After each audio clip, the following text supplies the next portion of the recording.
I'm Chad. I'm from Brooklyn, New York. My parents are from Jamaica. I grew up in New York until I was 10, and then we moved to Phoenix, Arizona.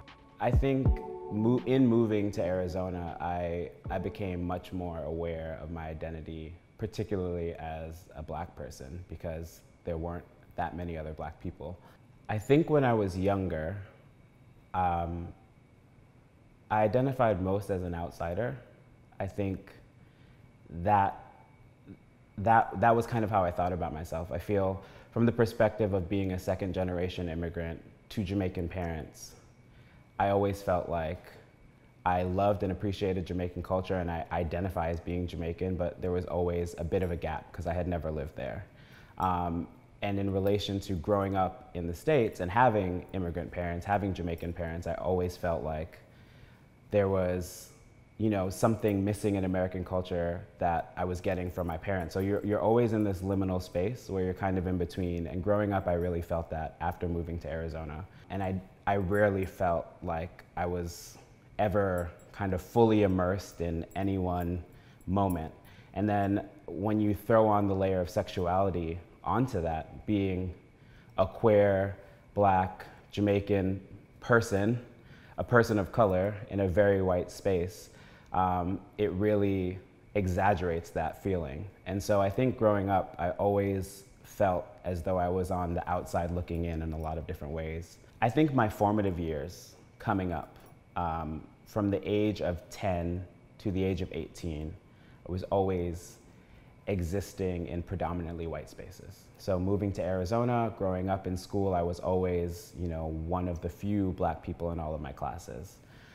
Going to college, similarly, I went to a very kind of northeastern preppy school, and I again was always existing in a white space.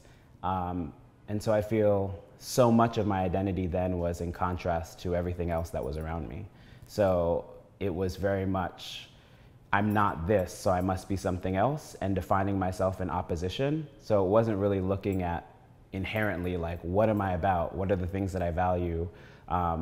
It was always kind of thinking about who I am in contrast to others. And I think moving to New York really helped me solidify who I was, because I think for the first time there were so many other black people, so many other black queer people, that I wasn't defining myself in opposition to something else. I saw so many different people expressing themselves in so many different ways that for the first time ever, there was kind of this pressure release where I could actually just sit with myself and think about, you know, who I am as a person, what matters to me, what's important to me. And I feel like that is when I really started to grapple with who I was and starting to love who I was and starting to think more critically about it. When you feel like you're always being misunderstood or people don't immediately understand kind of who you are, you fold into yourself a little bit. And you don't necessarily shout about anything. You become like a quieter version of yourself. And I think coming out was a declaration in a lot of ways. I think it was the first time that I took a stance when it comes to who I am and what I'm about. And coming out to my parents, I think, was kind of a big turning point. I came out to them as gay. And I think 18-year-old me would probably look at the person I've become now and be a little bit surprised at how that has evolved, how my gay identity has evolved. Because when I came out to my parents, it really was about, I'm attracted to men. And that was as far as I took it. Like, that was my gay identity, like my attraction to other men.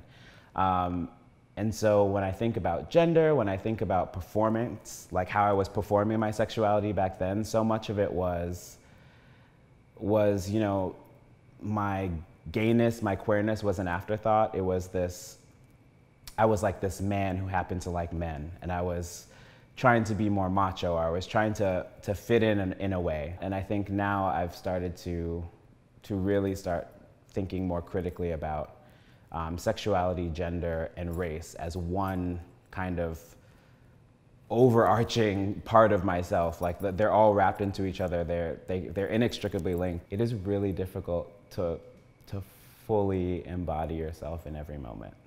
I think that is the biggest challenge of my life. before growing up, so much of the way that I navigated the world was about being seen and being understood.